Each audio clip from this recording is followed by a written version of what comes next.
बिस्मिल्लाहिर्रहमानिर्रहीम अस्सलाम वालेकुम जी डी स्टूडेंट्स। इस वीडियो में जो है वो हम देखेंगे कि एल्गोरिथम की जो कम्प्लेक्सिटी है उसमें वर्स्ट केस क्या है, बेस्ट केस क्या है और एवरेज केस कम्प्लेक्सिटी उसकी क्या होती है।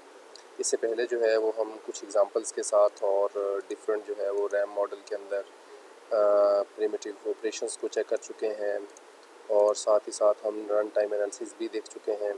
रन टाइम एनालिसिस किस तरह से हम किसी सूडो कोड का कैलकुलेट कर सकते हैं और साथ में हमने डिफरेंट एग्जांपल्स के साथ रन टाइम एनालिसिस जो है वो करने की कोशिश की, सिंपल इफ एल्स के साथ, सिंपल के साथ, फॉर लूप के साथ, फिर नेस्टेड फॉर लूप के साथ, फिर कंसेक्टिव फॉर लूप के साथ। और अब जो है वो हम इसमें जो है वो इन के अंदर जो रन टाइम एनालिसिस है हमारे पास, इसका हम क्या करेंगे, वो जो है बेस्ट केस, वर्स्ट केस और जो है एवरेज केस यूज़ करेंगे। देखते हैं इसमें क्या होता है।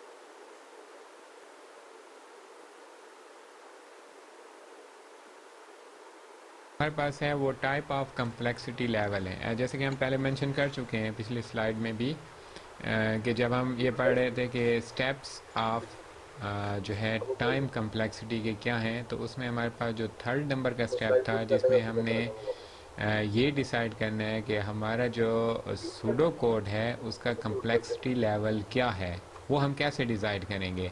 तो हमारे पास तीन टाइप के कम्प्लेक्सिटी लेवल्स हैं: best case complexity, worst case and average case. Best case ये है कि आपको मिनिमम नंबर ऑफ कंपैरिजन या फ्यू नंबर ऑफ कंपैरिजन या स्टेप्स जो है वो परफॉर्म करने पड़ते हैं। वर्स्ट केस में ये होगा कि आप लोगों ने मैक्सिमम नंबर ऑफ कंपैरिजन को देखना है, यानी कि आप मैक्सिमम कितने आपको कंपैरिजन परफॉर्म करने पड़ेंगे एक प्रॉब्लम को सॉल्व करने के लिए। और बेस्ट केस ये होगा कि आपको एक प्रॉब्लम को सॉल्व करने के लिए मिनिमम नंबर ऑफ कितने कंपैरिजन या स्टेप जो है वो परफॉर्म करने पड़ेंगे। वर्स्ट में ज़्यादा से ज़्यादा और बेस्ट में कम से कम।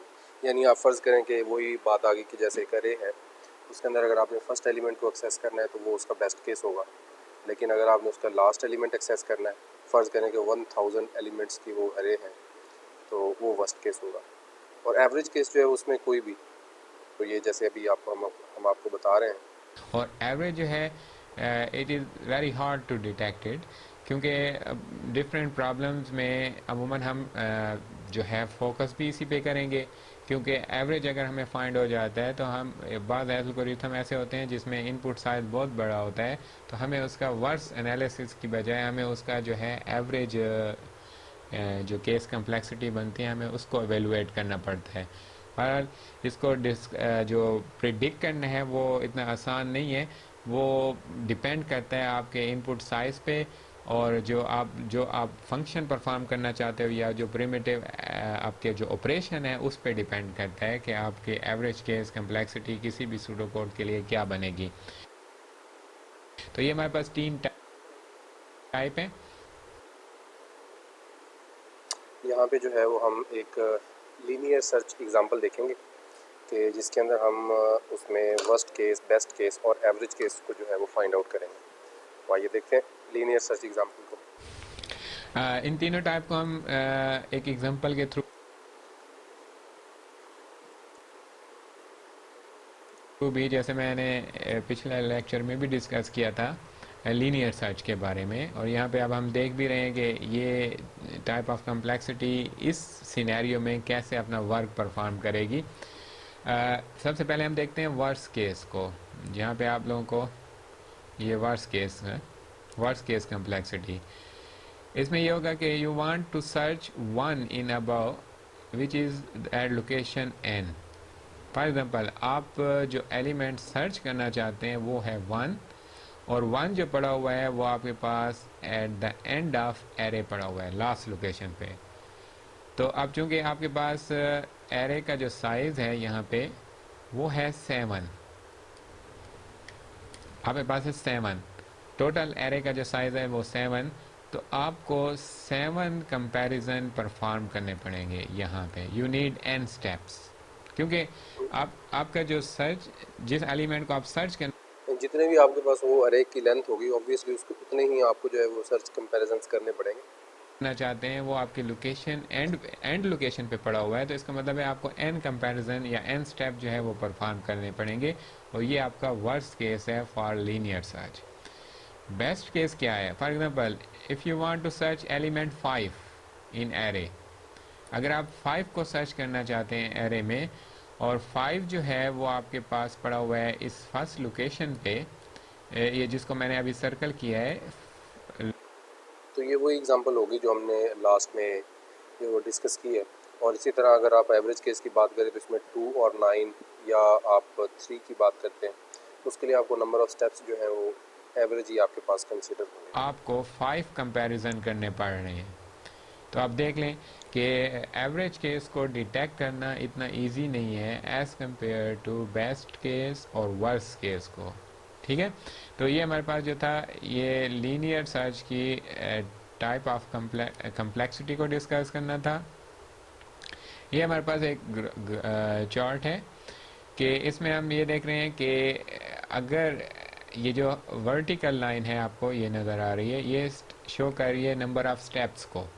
आप अगर नंबर ऑफ़ स्टेप जब बढ़ते हैं तो आपके पास वर्स्ट केस कम्प्लेक्सिटी की तरफ आप जाएंगे, यानी वर्स्ट केस एनालिसिस आप करना चाहते हैं।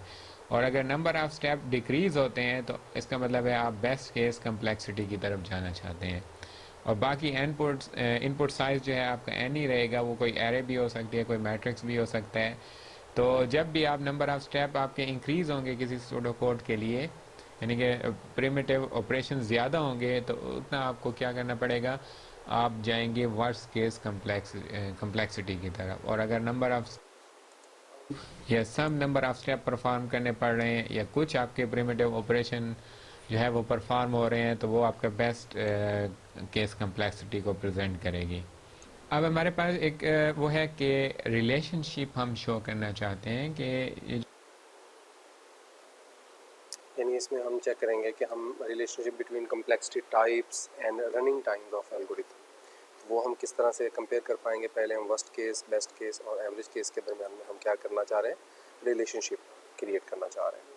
तो इसमें क्या ताल्लुक होगा वो देखते हैं। जो हम रन टाइम कम्प्लेक्सिटी फाइंड कर रहे थे, कुछ सूडो कोड में हमने फाइंड की, और प्लस हमने टाइप ऑफ कम्प्लेक्सिटी को डिस्कस किया, तो इनके दरमियान रिलेशनशिप क्या है।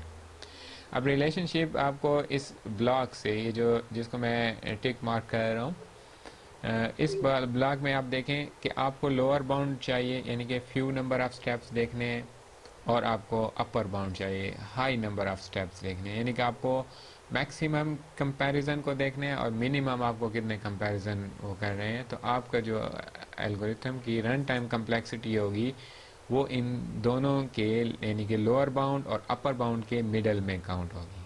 ठीक है, मिडल के अंदर कैलकुलेट होगी। और बाकी जो है आप यहाँ पे वर्स्ट केस जो है प्रोवाइड अपर बाउंड, जैसे कि मैंने आपको पहले भी डिस्कस करके बताया कि आप वर्स्ट केस देखते हो कि मैक्सिमम नंबर, यानी provides an upper bound on running time. Run time में जो है वो सबसे टॉप पर जो उसकी मैक्सिमम जो बाउंड्री है या उसकी आप कह लें कि टर्मिनेशन जो पॉइंट है वहाँ तक जो है वो आप जो कैलकुलेशन है आपकी रनिंग टाइम वो आपका वर्स्ट केस होगा। आप कितने प्रिमिटिव ऑपरेशन जो है वो आपके सूडो कोड में परफॉर्म किए जा रहे हैं, बेस्ट केस में कितने few number of operation perform किए जा रहे हैं, और एवरेज केस में जो है वो आपके पास जो है वो डिपेंड करता है, एक प्रिडिक्शन है कि आपको 3 भी करने पड़ सकते हैं, 5 भी करने पड़ सकते हैं, और बहुत अब समझ लें कि बेस्ट केस के वो इक्वलेंट भी हो सकता है, उसके करीब करीब भी हो सकता है, और योर एल्गोरिथम। क्लियर? अब इस स्लाइड में आप एक चार्ट देख सकते हैं, बार चार्ट यूज़ किया गया है, और इस बार चार्ट में तीनों टाइप ऑफ कम्प्लेक्सिटी के बार्स को शो किया गया है कि अगर हम इनपुट साइज को इंक्रीज़ करना शुरू कर दें तो आपके पास जो रनिंग टाइम है बेस्ट केस का और एवरेज केस का और वर्स्ट केस का, ये भी इंक्रीज ही होंगे। क्लियर?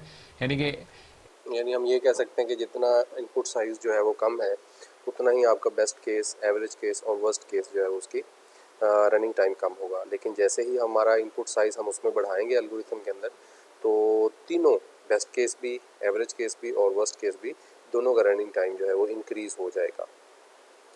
तो हम जो है वो यहाँ पे ये बड़ी आसानी के साथ ये डिस्क्राइब कर सकते हैं। टाइम कम्प्लेक्सिटी दोनों के पॉइंट ऑफ व्यू तो यहाँ पे हम पढ़ सकते हैं कि most algorithm transforms input objects into output objects. The running time of an algorithm typically grows with the input size. और एवरेज केस क्या है? Difficult to determine. Average case को जो है वो डिटरमाइन करना ऑब्वियसली थोड़ा सा बेस्ट केस और एवरेज केस वर्स्ट केस की निस्बत ज़रा मुश्किल है। ठीक हो गया जी। अब इसमें जो है वो हम आपको कुछ होमवर्क के तौर पर कुछ क्वेश्चंस दे रहे हैं, जिसका आप सूडो कोड लिखेंगे और उसके बाद उसमें जो है वो आप बताएंगे कि इसका जो है वो रनिंग टाइम क्या है। Write a pseudo code which find the sum of 2 3 multiply by 3 matrix and then calculate its running time. और इसी तरह से आपने एक दूसरी एक्सरसाइज है जिसका आपने सूडो कोड लिखना है एन, यानी कि नंबर ऑफ आइटम्स जो हैं वो आपको इनपुट दी जाएंगी और वेदर इट इज़ प्राइम और नॉट ये आपने चेक करना है। इसका आपने सूडो कोड लिखना है और फिर उसका आपने रन टाइम कॉम्प्लेक्सिटी जो है वो फाइंड आउट करनी है। आई होप कि आप जो है वो अब इस काबिल हो गए होंगे कि आप इसका रन टाइम जो है वो कैलकुलेट कर सकें। बेस्ट भी, एवरेज भी और वर्स्ट केस, आपने ये दोनों जो है तीनों जो है वो फाइंड आउट करने हैं। तो यहाँ तक हमने जो है वो अब तक क्या सीखा है? यहाँ तक हमने देखा कि जी number of steps you need to find the complexity of an algorithm. हमने नंबर ऑफ़ स्टेप्स जो है वो डिस्कस किए कि वो कितने स्टेप्स हैं जिनकी मदद से हम किसी भी एल्गोरिथम की जो कॉम्प्लेक्सिटी है वो फाइंड आउट कर सकते हैं। रन टाइम कॉम्प्लेक्सिटी किन चीज़ों पे वेरी करती है। फिर हमने ये देखा कि हमने सिंपल एक एल्गोरिथम की उसकी किस तरह से run time complexity find out करनी है, नेस्टेड की किस तरह से फाइंड आउट करनी है, कंसेक्टिव लूप्स की, सिलेक्शन एंड असाइनमेंट स्टेटमेंट्स की। और फिर हमने कंपैरिजन किया कि बेस्ट, एवरेज और वर्स्ट केस क्या होते हैं और इनको कितने स्टेप्स के साथ कंपेयर कर सकते हैं। तो हम इंशाल्लाह जो है अब नेक्स्ट लेक्चर में नए टॉपिक के साथ हाज़िर होंगे। तब तक अपना ख्याल रखें और दुआ में याद रखें। अल्लाह हाफिज़।